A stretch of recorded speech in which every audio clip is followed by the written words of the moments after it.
All right, check it. I'm surprised a lot of Jamaicans did not know this. I seen it post today in the papers again, but we already did our research and did a video on it explaining to the Jamaican people.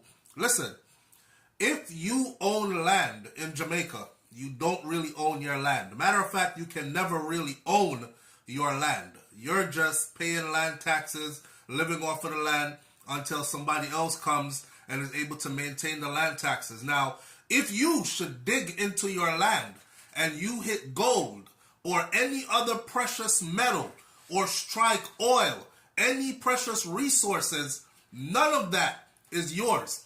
Just the other day, a group of Jamaicans claimed that they found some precious gold or something in the soil.